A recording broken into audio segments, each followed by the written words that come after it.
El sur de América. Allí donde el Atlántico y el Pacífico se encuentran y los Andes se sumergen buscando la Antártida.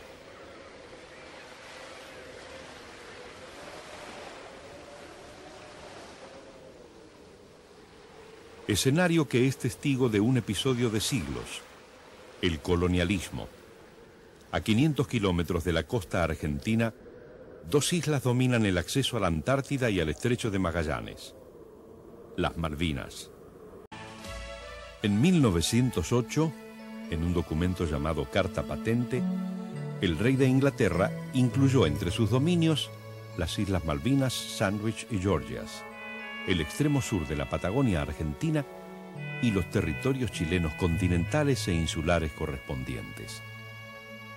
A raíz de las protestas de los gobiernos de ambos países, el mapa fue corregido en 1917.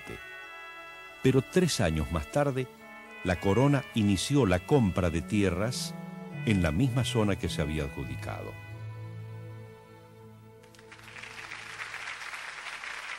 En 1948, estando la Argentina bajo el gobierno del general Perón, Inglaterra despachó hacia las islas buques de guerra.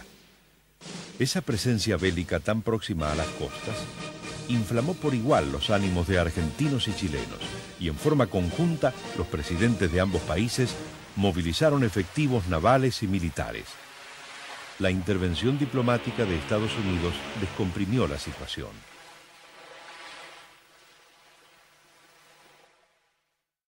En 1967, Inglaterra anuncia formalmente que considera posible la cesión de la soberanía bajo ciertas condiciones. Pero los intereses del lobby que representa a las islas frenan el proyecto, pretextando respetar el deseo de los pobladores.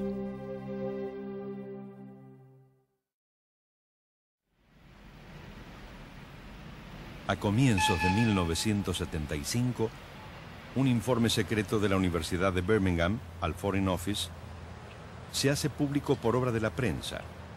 En él se dice que en Malvinas hay 4 o 5 veces más petróleo que en el Mar del Norte y en la cuenca atlántica de los Estados Unidos.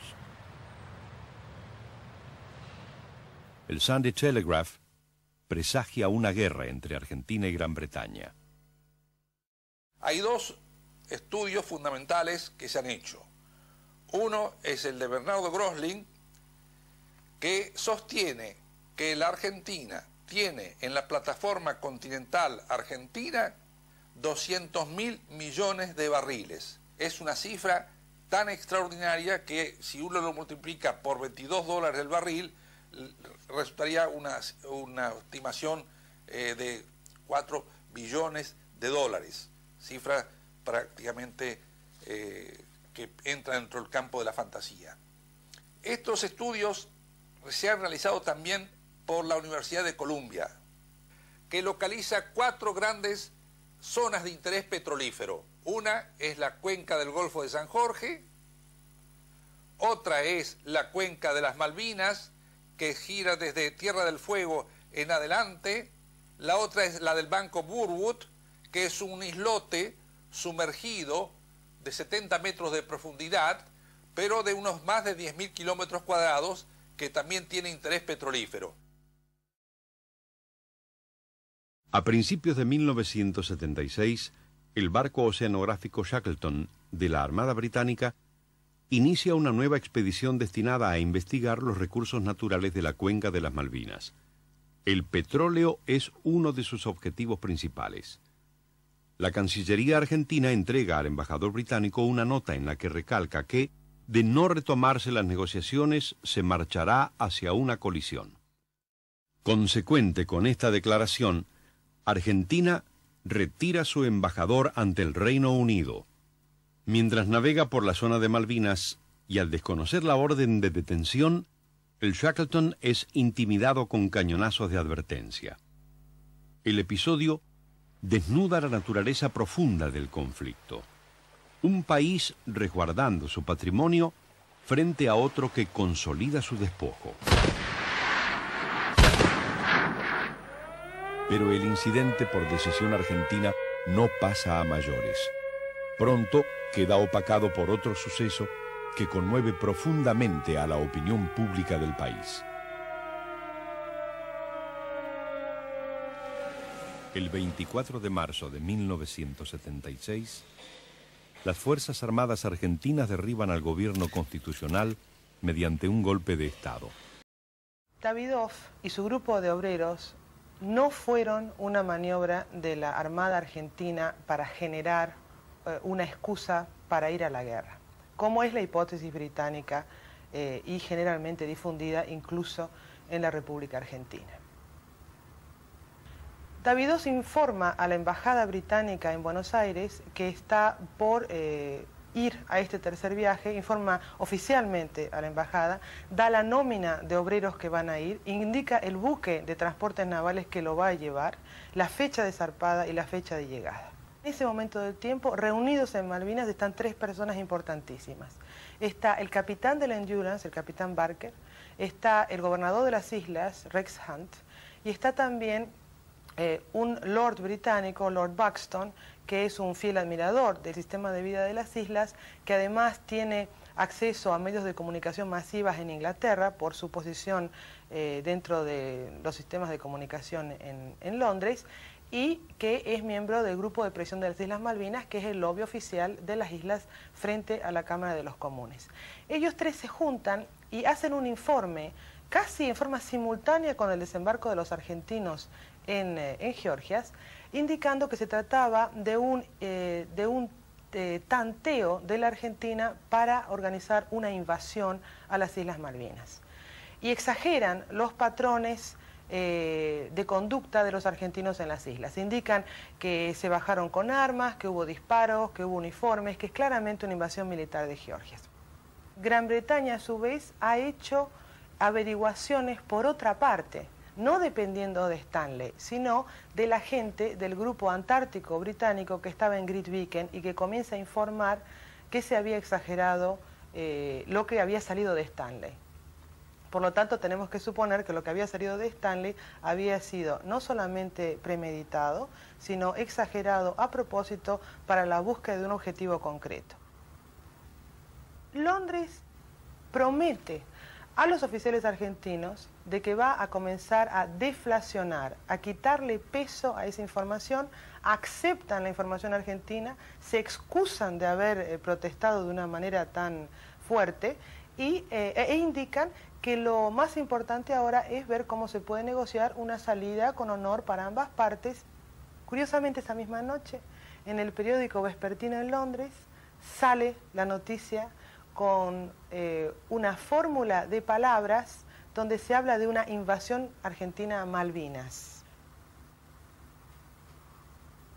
Todos los diarios británicos de mayor tiraje toman esta noticia y acusan al gobierno de la señora Thatcher de dejadez en lo que hace a la postura defensiva de ese país. Aquí entra a jugar un elemento, a mi juicio, fundamental en el inicio de la guerra, que fue el envío de un buque británico polar, en este caso el Endurance, con 20 Royal Marines y con armamento bélico, a las Georgias para quitar por la fuerza a los trabajadores de ese territorio. La Marina, en forma totalmente consecuente, dice es inadmisible. Por lo tanto, vamos a enviar un buque propio para disuadir al Endurance de cumplir con su objetivo. El Bahía Paraíso tenía instrucciones muy claras. Tenía que llegar antes. Si llegaba antes, tenía que desembarcar gente, sus infantes de marina, ahí en Georgia, para proteger a los trabajadores que no fueran tomados por la fuerza y que se prosiguiera la negociación diplomática con Inglaterra por todos los medios.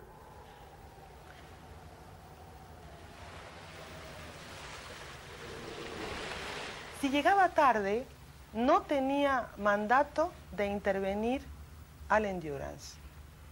Eso también, si uno asume que la Argentina quería una excusa para intervenir militarmente en Malvinas, qué mejor excusa que permitir que sacaran a los obreros en el Endurance, atacar al Endurance o incluso más, permitir que los llevaran a Malvinas y luego atacar Malvinas para recuperarlos. Llega el debate del día 23 y en ese debate se origina como un regreso al tema imperialista británico. Hay pedidos de renuncia de primer ministra, hay un ataque muy grande a su política de defensa y una exigencia, primero, de que el Endurance sea enviado indistintamente de lo que los argentinos hubieran hecho o no. Segundo, de que como el tema Georgias demostraba la mala intencionalidad argentina en el tema Malvinas, había que congelar definitivamente toda negociación de soberanía con los argentinos por el tema Malvinas, había que montar una estructura de defensa estable y permanente en las islas. Los diarios al día siguiente de ese debate empiezan a sacar información de que habrían zarpado desde Inglaterra un par de submarinos nucleares de interdicción hacia Malvinas. Por otra parte, se registran desde España, y lo dice muy bien el diario El País, movimientos en los buques alrededor de Gibraltar, ingleses pertenecientes a la OTAN, que empiezan a movilizarse hacia el sur. Otra información que llega es que se duplica el contingente militar británico en Malvinas y que desde el Caribe, donde está Belice, que es también una colonia británica, empieza a bajar un destructor que estaba haciendo operaciones y ejercicios con los Estados Unidos. Ya el 26 de marzo, con esa información, los argentinos tienen un problema grave, que es, ellos saben que si no actúan, no solamente Georgia se pierde, el problema ya no es Georgia. Georgia fue problema hasta el 25, pero la fuerza que se ve venir, sumada a la declaratoria política de la Cámara de los Comunes, indica que Londres había cambiado el objetivo, que el objetivo era reforzar Malvinas y no negociar nunca más. Entonces la Argentina también cambia el objetivo. Dice, bueno, ahora la amenaza no es a Georgia, es a Malvinas. La partida del grueso de la Fuerza Aeronaval, cuyo objetivo es la recuperación de las islas.